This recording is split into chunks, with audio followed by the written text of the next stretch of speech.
Hello guys, അമ്മ തേണ്ട പഴനിയിൽ നിന്ന് കുറേ പലഹാരങ്ങൾ കൊണ്ടുവന്നിട്ടുണ്ട്. അപ്പോൾ നമുക്ക് ആ പലഹാരങ്ങളൊക്കെ പൊട്ടിച്ച് അൺബോക്സിങ് ചെയ്തല്ലോ. ഈ പാക്കറ്റ് പൊട്ടിച്ച് പാത്രം ഇടുക എന്നതാണ് എൻ്റെ അൺബോക്സിങ്. എന്തായാലും നമുക്കത് ചെയ്യാം. അപ്പോൾ അമ്മ കുറേ സാധനങ്ങൾ കൊണ്ടുവന്നിട്ടുണ്ട്. അതിൻ്റെ പായസമൊക്കെയാണ് ഇതിൻ്റെ മെയിനായിട്ട്. നമുക്ക് പഴനി, ശബരിമല എവിടെ നിന്നൊക്കെ പോയാൽ മെയിനായിട്ടും നമുക്ക് കിട്ടുന്നൊരു സാധനമാണ് ഈ പായസം.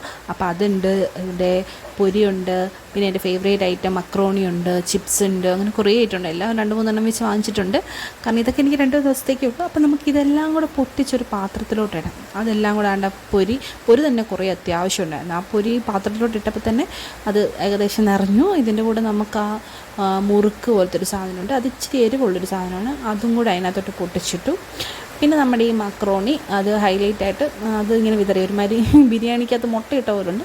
പക്ഷേ അത് നമുക്കിങ്ങനെ പൊടിച്ച് ഒന്നിച്ച് മിക്സ് ചെയ്ത് കുഴച്ചെടുക്കണം. അങ്ങനെ കുഴച്ച് മിക്സ് ചെയ്തിട്ട് നമുക്ക് തിന്നാൻ അടിപൊളി ടേസ്റ്റ് ആയിരിക്കും. അപ്പോഴേ ഒരു മധുരമൊക്കെ നമുക്ക് വരത്തുള്ളൂ. അപ്പോൾ അടിപൊളിയാണ്. ഇത് മിക്സ് ചെയ്തിട്ട് ഇതിൻ്റെ കൂടെ നമുക്ക് ഇച്ചിരി പായസം, മറ്റേ നമുക്ക് കിട്ടിയ പായസം കൂടെ അതിൻ്റെ കൂടെ ഇച്ചിരി ഒഴിച്ച് ഒരു ചെറിയ പീലീസ് പോലത്തെ ഒരു സാധനത്തിൽ ഈ മിക്സ് ചെയ്ത സാധനം ആ പായസത്തോടെ മിക്സ് ചെയ്ത് കഴിക്കുമ്പോൾ എൻ്റെ പൊന്നോ വല്ലാത്തൊരു ടേസ്റ്റാണ്. പുറത്താണെങ്കിൽ താണ്ട നല്ല അടിപൊളി മഴയാണ്. ഇതിൻ്റെ കൂടെ നമ്മുടെ ഈ മിക്സ് ചെയ്ത സാധനവും ആ പായസവും ഇച്ചിരി കാപ്പിയും കൂടെ ഒക്കെ ഉണ്ടെങ്കിൽ തന്നെ അടിപൊളി ഐറ്റമായിരിക്കും. എൻ്റെ പൂച്ച് നോക്കുവാണ്, ഇതെന്തടി അവൾക്ക് കഴിക്കാൻ പറ്റില്ലല്ലോ. പക്ഷെ അവൾക്കൊരു മറ്റേ പൊരി നമ്മുടെ വെള്ള സാധനം കൊടുത്തപ്പോൾ അവൾക്ക് ഒരുപാട് ഇഷ്ടപ്പെട്ടായിരുന്നു. അവൾ തിന്നു, അവളുടെ ബിസ്ക്കറ്റാണെന്ന് ഓർത്തിട്ടായിരിക്കും. അങ്ങനെ നമ്മൾ ആ പൊടിച്ച് വെച്ച സാധനം താണ്ട് ഒരു ടിന്നിനകത്തോട്ട് വെച്ച് ഇപ്പോൾ ഇടയ്ക്കിടയ്ക്ക് കയറി തിന്നാമല്ലോ. ഇനി മഴക്കാലമൊക്കെ അല്ലേ. അപ്പോൾ ബൈ ബൈ.